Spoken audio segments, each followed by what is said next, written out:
The Mediterranean sun burned white against the November sky as the first wave of American soldiers waded through chest-deep water toward the beaches of North Africa. Salt spray stung their eyes, and the weight of their equipment threatened to pull them under with each stumbling step forward.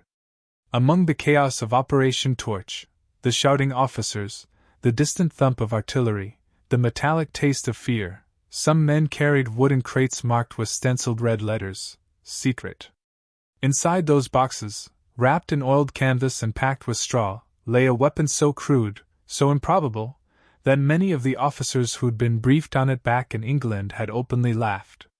It was a steel tube, 5 feet long, weighing barely 15 pounds, that looked like something a mechanic might use to unclog a drain. The men who lugged those crates through the surf had no idea they were carrying the future of infantry warfare on their shoulders, that this absurd pipe, this toy rocket, as skeptics called it, would within months rewrite the fundamental equation of modern combat, transforming foot soldiers from vulnerable prey into hunters capable of bringing down the most terrifying machines of war. The story of this weapon, the M1 rocket launcher, soon to be known universally by its strange nickname, the Bazooka, begins not on those beaches but in the desperate months following Pearl Harbor, when America's entry into World War II exposed a terrifying deficiency in its arsenal. While German panzers rolled across Europe and Japanese tanks crushed resistance in the Pacific, American infantry possessed virtually nothing that could stop armored vehicles. Their standard anti-tank rifle, the .55 caliber Boys rifle, was laughably ineffective against modern armor, capable of penetrating only the lightest plating. The 37mm anti-tank gun was better, but it was heavy, required a crew, and was becoming increasingly obsolete as German armor grew thicker with each new model. American soldiers faced the prospect of combat against enemies encased in steel, knowing they possessed no weapon that could level the playing field, no answer to the Panzer Mark IIIs and Mark IVs that had terrorized French and British forces. In the war rooms of Washington, in the engineering departments of Aberdeen Proving Ground, a quiet panic had taken hold. The United States was about to send thousands of young men into battle armed with rifles designed to kill other men, not machines, and everyone knew what happened to infantry caught in the open by tanks. They died, quickly and in great numbers. Into this crisis walked two men whose names would become footnotes in history but whose collaboration would change warfare forever: Lieutenant Edward Ewell, a 26-year-old engineer from New Jersey with a mechanical mind and steady hands, and Colonel Leslie Skinner, a former schoolteacher turned ordnance specialist who had spent years experimenting with rockets. They met in May 1942 at the Aberdeen Proving Ground in Maryland, in a laboratory that smelled of machine oil and burnt powder, where the floor was scarred with scorch marks from failed experiments and the walls were lined with prototypes that had never made it past the testing phase. Skinner had been working on small rockets for years, fascinated by their potential but frustrated by their inaccuracy and the difficulty of launching them safely. Ewell, meanwhile, had been assigned to the anti-tank problem, tasked with finding some way, any way, to give infantry a fighting chance against armor. The budget was minimal, the timeline absurdly short, and the expectations low. No one in the military hierarchy believed that two men working in a cramped lab could solve a problem that had stumped the world's best weapons designers for decades. But Skinner and Ewell shared something that institutional thinking often lacks: desperation fueled by imagination. Skinner showed Ewell his rocket designs, small, solid fuel motors that could propel a projectile at high velocity but were useless without a launcher and a warhead. Ewell, in turn, showed Skinner the shaped charge explosives that had been developed but never properly weaponized, hollow cone charges that, when detonated, could focus explosive energy into a superheated jet capable of burning through armor plate like a blowtorch through butter. The shaped charge was a minor miracle of physics, discovered almost by accident by American scientist Charles Monroe decades earlier and refined by Swiss and German engineers. When detonated at the correct distance from a steel surface, the hollow cavity in the explosive compressed into a lance of molten metal and superheated gas moving at speeds exceeding 25,000 feet per second, fast enough to penetrate several inches of hardened steel. The problem was delivery. Shaped charges worked best when detonated at a precise standoff distance from the target, which meant you couldn't simply throw them like grenades or fire them from conventional guns without ruining the geometry that made them effective. What Skinner and Yule realized, in a moment of inspiration that came not from complex calculation but from simple intuition, was that these two failed technologies, the unguided rocket and the shaped charge, might succeed together where each had failed alone. The first prototype they assembled in June 1942 looked like something built in a garage, which in essence it was. Yule took a discarded section of steel tubing, roughly 1.5 inches in diameter, and fashioned a crude grip and rudimentary sights. Skinner attached one of his small rockets to a shape-charged warhead, creating a projectile about 2 feet long with stabilizing fins made from sheet metal. There was no sophisticated guidance system, no expensive electronics, no precision manufacturing, just a tube, a rocket, and a shaped charge held together by welds and hope. The theory was simple. A soldier would place the rocket in the tube, aim at a tank, and fire. The rocket's motor would ignite inside the tube, propelling the warhead forward while the exhaust vented harmlessly out the rear. When the rocket struck the tank, the shaped charge would detonate, focusing its explosive force into a jet of molten metal that would pierce the armor and spray the interior with deadly fragments and superheated particles, killing the crew and potentially detonating ammunition or fuel. It was elegant in its simplicity, audacious in its ambition, and completely unproven. The first test nearly ended the project before it began.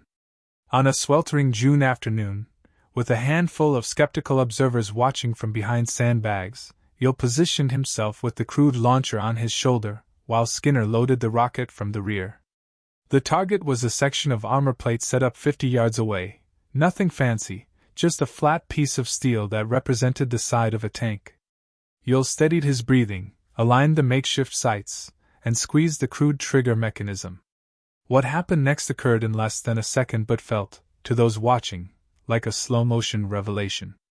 The rocket ignited with a sharp whoosh and a billow of flame from the rear of the tube, shooting forward in a straight line trailing white smoke.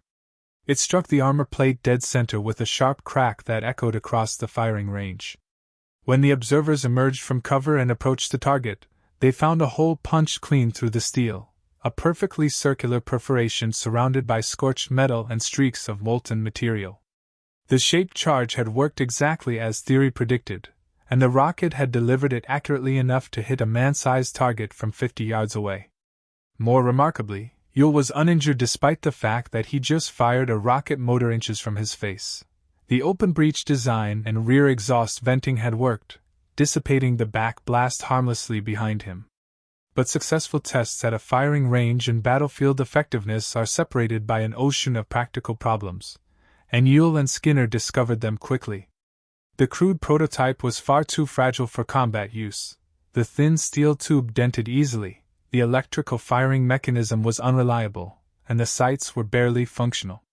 The rocket motor sometimes failed to ignite, leaving soldiers holding a dud, and when it did fire, the weapon's accuracy was inconsistent beyond 50 yards, with rockets drifting off course or tumbling in flight. The shape-charged warheads, while effective when they hit, were sensitive to impact angle. If the rocket struck the target at too steep an angle, the jet failed to form properly and penetration was minimal. There were also concerns about training. Soldiers would need to learn how to load, aim, and fire a weapon unlike anything they'd ever handled, one that required a completely different tactical approach than rifles or machine guns. And there was the question of mass production. Could American industry, already straining to produce tanks, planes, ships, and millions of rifles, retool quickly enough to manufacture hundreds of thousands of these rocket launchers in time for the coming offensives? The Army, to its credit, recognized the potential despite the problems. By July 1942, with American troops scheduled to deploy to North Africa in just months, the decision was made to rush the weapon into production. Yule refined the design, strengthening the tube, improving the sights, and developing a more reliable ignition system powered by a simple battery and wire circuit. The final design, designated the M1 rocket launcher, was stunningly simple: a seamless steel tube 54 inches long, fitted with wooden shoulder supports, rudimentary iron sights, and a wire ring trigger connected to a battery pack carried on the gunner's belt.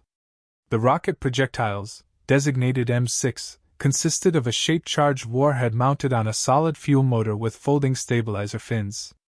Each rocket weighed 3.5 pounds and cost about $18 to manufacture, less than a decent bicycle, far less than a single artillery shell, and infinitely less than an anti-tank gun. A soldier could carry 3 or 4 rockets easily, and a 2-man team could fire, reload, and fire again in under 15 seconds. It wasn't elegant, it wasn't sophisticated, but it worked, and in warfare, functionality matters more than aesthetics. The weapon needed a name, and here fate intervened in the form of a comedian and a musical instrument. Bob Burns, a popular radio comedian in the 1940s, performed with a homemade instrument he called a bazooka, a long tube fitted with a funnel and strings that produced ridiculous sounds for comic effect. When soldiers at Aberdeen Proving Ground first saw the M1 rocket launcher, someone remarked that it looked like Bob Burns' bazooka, and the name stuck instantly. By September 1942, when the first production models arrived at training camps, everyone called it the bazooka, from privates to generals. The official designation, M1 rocket launcher, appeared only in technical manuals. On the battlefield, in the barracks, in the letters home, it was always the bazooka, a name that somehow captured both the weapon's absurdity and its lethal effectiveness. Training American soldiers to use the bazooka presented unique challenges. The weapon required a 2-man team, a gunner who aimed and fired, and a loader who inserted the rocket from the rear and connected the electrical firing wire. The gunner had to remember to check behind him before firing. The back blast extended 15 feet and could badly burn anyone standing in the exhaust path. Aiming required leading moving targets and compensating for the rocket's relatively slow velocity of around 265 feet per second, much slower than a bullet. Effective range was limited to about 100 to 150 yards against moving targets, though stationary targets could be engaged at greater distances. The shape charge worked best when striking perpendicular to the armor surface, so soldiers were taught to aim for the sides and rear of tanks where armor was thinner and angles more favorable. Loading was a delicate operation. The electrical contact had to be properly seated or the rocket wouldn't fire, but jamming it too hard could damage the fragile wire connection. Misfires were common in early production models, forcing crews to wait 60 seconds before approaching a dud round, never knowing if it might suddenly ignite. Despite the training challenges, American soldiers took to the bazooka with enthusiasm bordering on reverence. For the first time, ordinary infantrymen possessed a weapon that could kill a tank, something previously reserved for specialized anti-tank gun crews or artillery. The psychological impact of this empowerment cannot be overstated. Throughout history, infantry had feared cavalry, then machine guns, then tanks, each technological leap creating a new category of battlefield terror that rendered foot soldiers helpless. The bazooka reversed this equation, giving the most junior soldier the ability to destroy the most expensive, heavily armored machines on the battlefield. A private with 2 months of training could, with skill and courage, knock out a Panzer Mark IV worth tens of thousands of dollars and crude by trained specialists. This wasn't just a new weapon, it was a democratization of anti-armor capability, a shift in battlefield power dynamics that would influence infantry tactics for generations. When the first bazookas arrived in North Africa in November 1942, packed in those wooden crates marked secret, most American soldiers had never seen one and many officers didn't know they existed. Operational security had been tight. The Army wanted to surprise the Germans and Italians with this new capability rather than giving them time to develop countermeasures. The crates were opened only after the troops had moved inland from the invasion beaches, distributed to specially selected teams who received hasty, on-the-spot training from the few instructors who'd been briefed. The skepticism was immediate and vocal. Hardened sergeants who'd survived the Depression and months of brutal training looked at the crude steel tubes and openly questioned whether they were being equipped with plumbing supplies. Officers worried that the weapon was too complex, too fragile, too unreliable for combat conditions. Some soldiers, examining the thin-walled tube and crude sights, wondered if this was some kind of elaborate joke, if perhaps the real anti-tank weapons had been lost in shipping and these were decoys or training aids. The first combat use of the bazooka came during the early battles around Mejaz el-Bab in Tunisia, when American forces encountered German armor for the first time. The engagement was small, almost incidental, a German reconnaissance unit consisting of several Panzer Mark IIIs probing American positions near a dried riverbed where olive trees cast long shadows in the morning sun. The American company dug in along the ridge had no anti-tank guns, no mines, no armor of their own. When the panzers appeared, grinding forward in formation with their 50mm main guns traversing slowly across the American line, every instinct screamed at the infantrymen to retreat or take cover. But one sergeant, a 23-year-old from Michigan whose hands shook as he lifted the bazooka to his shoulder, remembered his training. His loader, a kid from Texas who'd been a farmhand 6 months earlier, inserted the rocket with fumbling fingers and tapped the gunner's helmet to signal ready. The range was less than 80 yards, dangerously close, well within the kill zone of the Panzer's machine guns and main cannon. The sergeant aimed at the lead tank's side armor, just below the turret ring, and squeezed the trigger. What happened in the next 2 seconds would be recounted in after-action reports, repeated in training sessions, and become part of the mythology of American armor tactics. The rocket streaked forward trailing white smoke, covering the distance in less than a third of a second before striking the Panzer's side with a sharp metallic crack. The shape-charged jet penetrated the armor plate, and almost immediately, thick black smoke began pouring from the tank's engine deck and hatches. The Panzer lurched to a halt, its engine dying, and seconds later the crew bailed out, abandoning their vehicle as flames began to lick from the puncture wound. The other German tanks, witnessing this impossible event, a man with a tube destroying a tank, hesitated, reversed course, and withdrew to reassess. The American infantry, who moments before had been bracing for a massacre, sat in their foxholes in stunned silence, then erupted in cheering that could be heard across the valley. The sergeant who'd fired the shot lowered the bazooka with trembling hands, looked at the smoking German tank, then at the crude steel tube he held, and reportedly said to his loader, "Jesus Christ, it actually works." News of the bazooka's effectiveness spread through American units in North Africa with the speed of wildfire. Soldiers who'd been skeptical became believers. Officers who'd dismissed it as a gimmick began requesting more launchers and more ammunition. After-action reports documented dozens of successful engagements. Italian M13/40 tanks knocked out at ranges exceeding 100 yards, German armored cars destroyed, fortified positions blasted open, even one memorable incident where a bazooka team used their weapon against a German machine gun nest in a stone building, the shaped charge blowing a hole through the 2-foot-thick wall and neutralizing the position. The weapon had limitations. Accuracy decreased dramatically beyond 150 yards, the rocket motors sometimes failed, and the shaped charges occasionally malfunctioned, but these problems were minor compared to the revolutionary capability it provided. The Germans, who captured several bazookas from overrun American positions in December 1942, were shocked by what they found.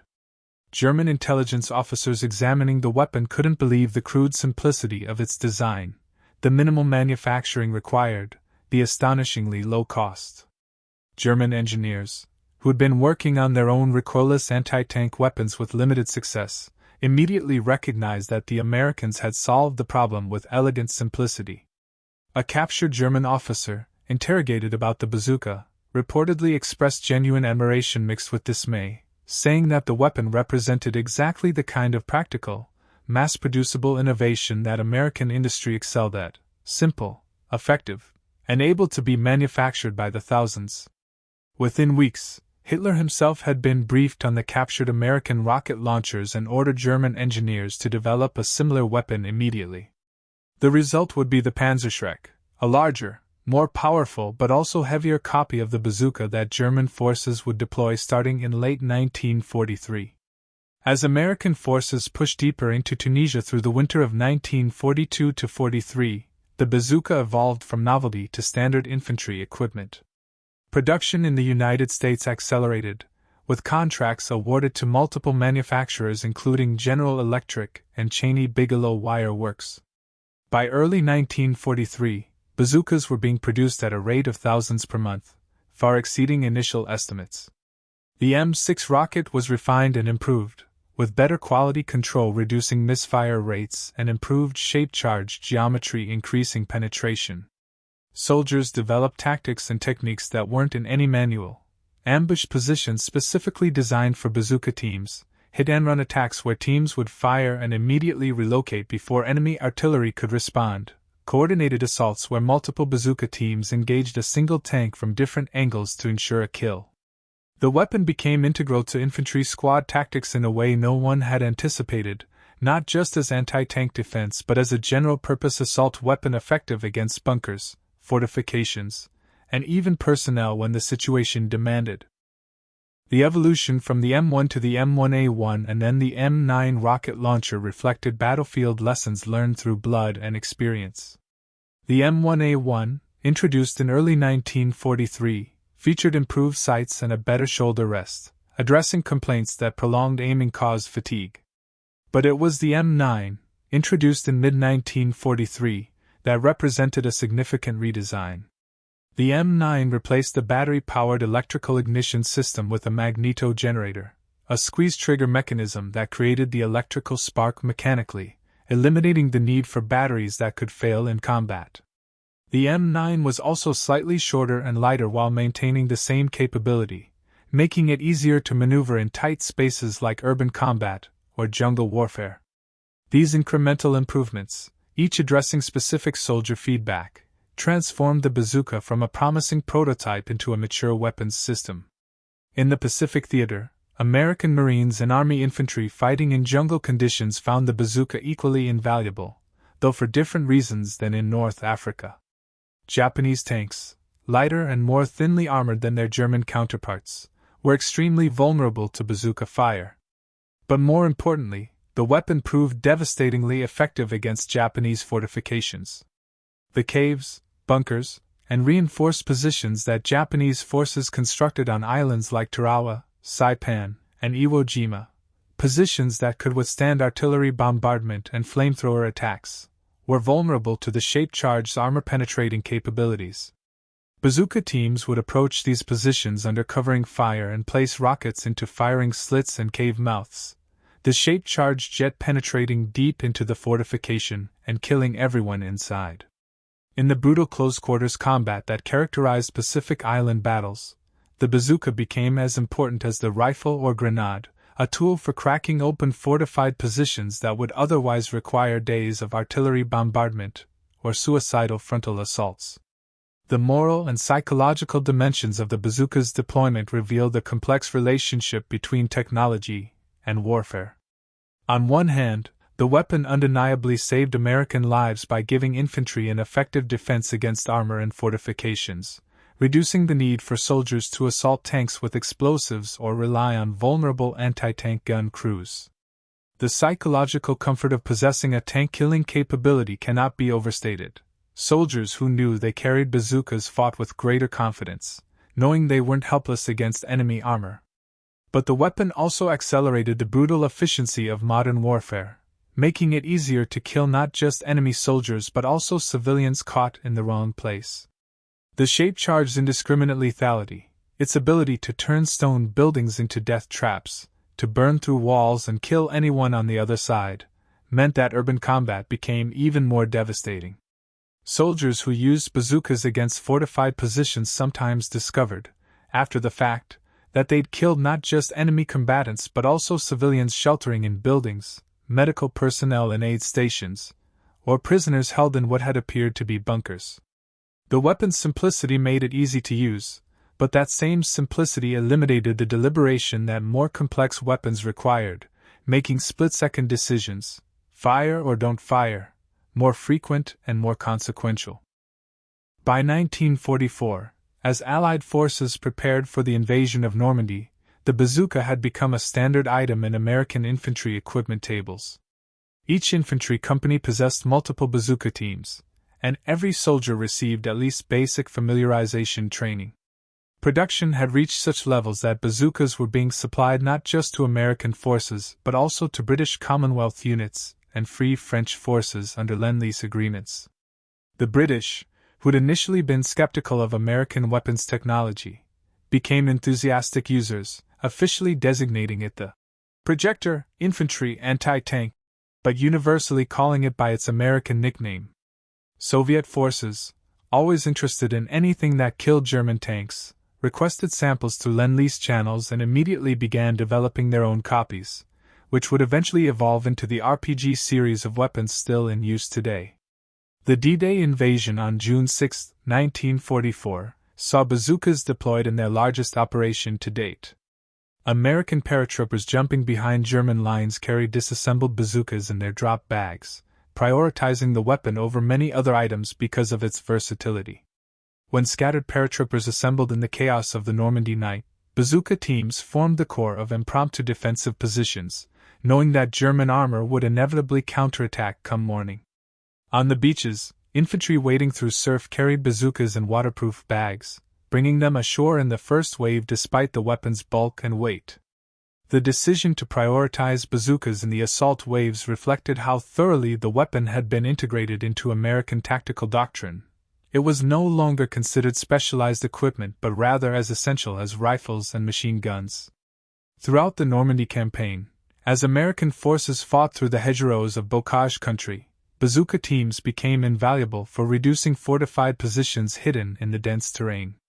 The Germans, by this point equipped with their own Panzerschreck launchers and having up-armored their tanks in response to bazooka threats, found themselves in an arms race of their own making, adding weight and complexity to their armor designs specifically to counter a weapon that cost less than $20 to manufacture. The irony of the bazooka's battlefield legacy was not lost on military historians even as the war continued. Here was a weapon developed in desperation, rushed into production with minimal testing, designed by two men in a cramped laboratory with almost no budget, and it had fundamentally altered the tactical landscape of modern warfare. German engineers, despite having more sophisticated manufacturing capabilities and decades of weapons development experience, had been caught flat-footed by American ingenuity. The Panzerschreck, Germany's response to the bazooka, was more powerful but also heavier, more complex, and required a blast shield to protect the operator from rocket exhaust, a clear indication that German engineers had overdesigned the solution, while Ewell and Skinner had found the elegant minimum. The Soviet RPG-1 and subsequent models followed the same pattern, inspired by the bazooka but heavier and more complex. Only the Americans, with their pragmatic approach to weapons development, had created something so simple that it could be manufactured by the millions and used effectively by minimally trained soldiers. As Allied forces pushed into Germany in late 1944 and early 1945, the bazooka faced its greatest challenge yet: the new generation of German heavy tanks. The Panther, with its sloped armor and thick frontal plating, was largely immune to bazooka fire from the front, and the Tiger II, with armor exceeding 7 inches thick in places, could shrug off bazooka hits from almost any angle. American soldiers learned through bitter experience that engaging these monsters required patience, positioning, and often suicidal courage, waiting for the tank to pass, then hitting it from the side or rear where armor was thinner. The limitations of the M9's shaped charge, designed in 1942 against lighter armor, became painfully apparent.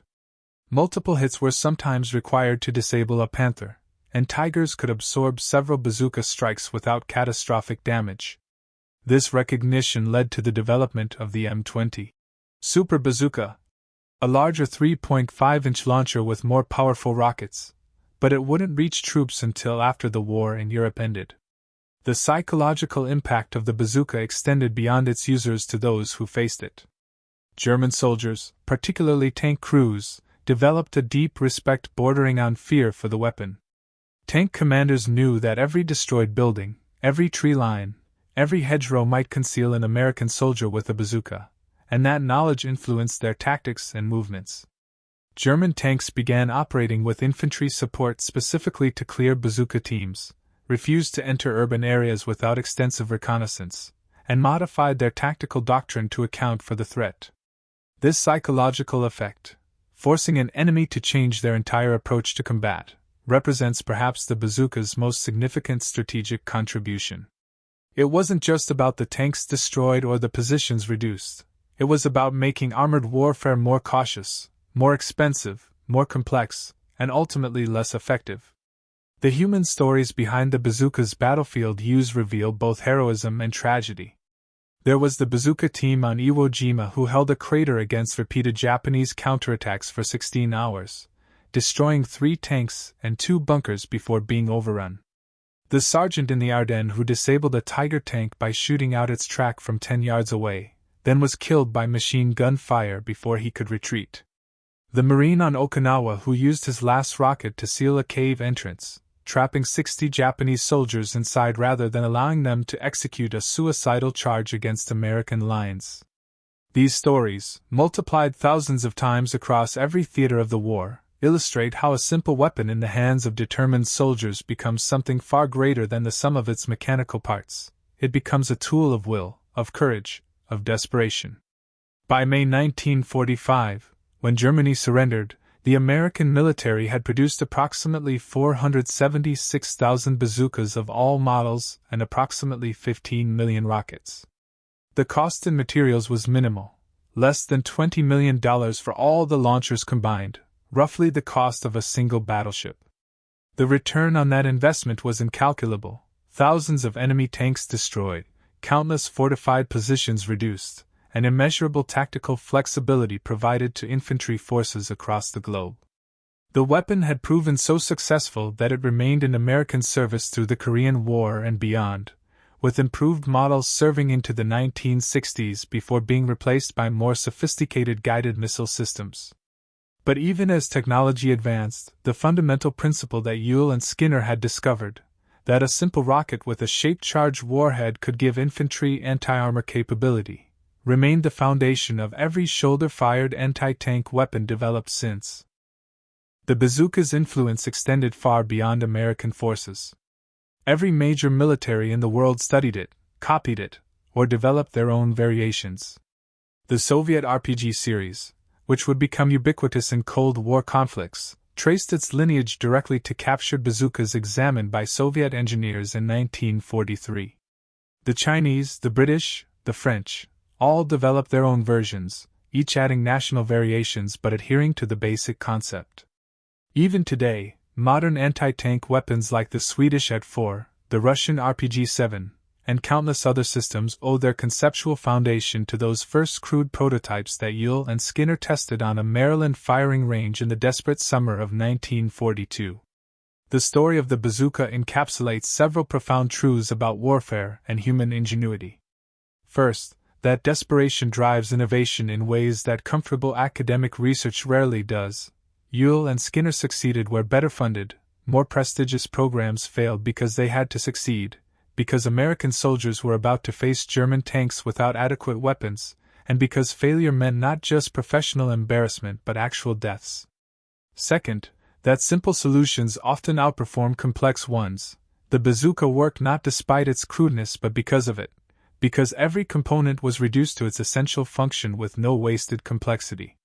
Third, that weapons technology, once unleashed, creates its own momentum.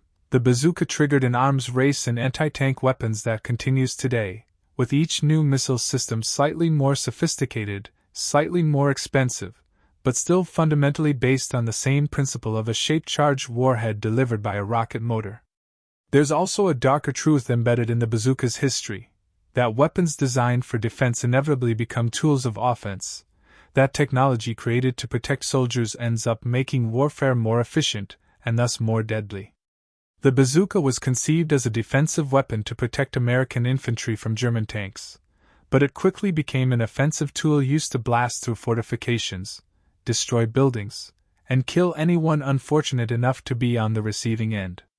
The shape-charged jet that could penetrate 6 inches of hardened steel didn't distinguish between tank armor and concrete walls, between military bunkers and civilian shelters.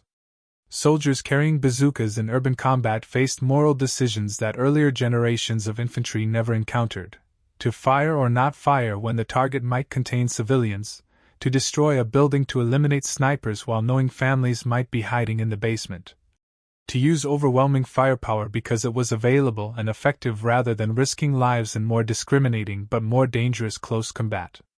As American forces advanced through Germany in the final months of the war, liberating concentration camps and witnessing the full extent of Nazi atrocities, some soldiers carrying bazookas experienced a peculiar cognitive dissonance. The weapon they'd been given to fight a necessary war, to defeat an evil regime, had also contributed to the wholesale destruction of European cities and towns. The bazooka was neither moral nor immoral. It was merely effective, but its effectiveness had accelerated the devastation. Villages that might have survived artillery bombardment were reduced to rubble by concentrated bazooka fire. Buildings that could have sheltered civilians were destroyed because they might hide enemy soldiers. The weapon had done its job perfectly, perhaps too perfectly, and now those who'd used it most effectively had to confront the landscape of destruction they'd helped create. In the Pacific, the moral calculus was even more complex. American forces fighting their way across Japanese-held islands used bazookas to reduce fortified positions with ruthless efficiency, saving American lives by making it unnecessary to assault caves and bunkers directly. But the weapon's effectiveness also meant that Japanese soldiers who might have surrendered were instead killed, sealed in caves, and burned alive by shape-charged jets. The binary nature of bazooka employment, fire or don't fire, kill or don't kill, eliminated the possibility of graduated responses. There was no way to use a bazooka non-lethally, no option between doing nothing and doing maximum damage. This forced soldiers into stark moral choices that haunted some of them for the rest of their lives. Lieutenant Edward Ewell, the co-inventor who'd helped create this weapon, served in the Pacific during the war and witnessed firsthand how his invention was used in combat. By all accounts, he was proud of the bazooka and its contribution to Allied victory, but he also understood the weight of what he'd created. In later interviews, Ewell spoke about the weapon in pragmatic terms, emphasizing its effectiveness and the lives it saved, but those who knew him said he rarely discussed the broader implications of putting such destructive power into the hands of ordinary soldiers. Colonel Leslie Skinner, the other co-inventor, remained in military service after the war and continued working on weapons development, but he too was careful in his public statements about the bazooka, focusing on technical achievements rather than battlefield applications. The post-war world inherited the bazooka and all its descendants, weapons that democratized anti-armor capability and fundamentally changed how infantry could fight. The Hungarian Revolution of 1956, the Vietnam War, every Cold War conflict and post-colonial struggle, all featured shoulder-fired anti-tank weapons derived from the principles Ewell and Skinner had discovered. The famous image of a Viet Cong fighter carrying an RPG-7, the sight of Afghan mujahideen with RPG-2s facing Soviet tanks, the urban combat in Iraq and Syria where every fighter carried a recoilless launcher, all trace their lineage back to that first crude prototype tested on a Maryland firing range in 1942. There's a direct line connecting the desperation of early war America, racing to arm its soldiers before sending them into combat, and the modern battlefield where anti-tank missiles are as common as rifles. The bazooka was the first step in a technological evolution that continued through the Korean War's 3.5-inch super bazooka, the Vietnam-era M72 Law, the modern Javelin missile system, and countless other weapons. Each generation became more sophisticated, more accurate, more lethal, but the core concept remained unchanged. Give a single soldier the ability to destroy armored vehicles, and you fundamentally alter the balance of power on the battlefield. As the war in Europe drew to a close in spring 1945, American soldiers who'd carried bazookas across North Africa, through Sicily and Italy, onto the beaches of Normandy, and into the heart of Germany had become experts in a weapon that hadn't existed 3 years earlier. These men, thousands of bazooka gunners and loaders who'd learned their trade in combat, represented a new category of soldier, specialized in a weapon that required skill, courage, and tactical judgment. They learned which angles offered the best chance of penetration, which parts of a tank were most vulnerable, how to estimate range and lead moving targets, when to take the shot and when to hold fire. This knowledge, earned through experience and paid for with casualties, would be passed on to the next generation of soldiers in training camps and manuals, codified into doctrine and tactics manuals.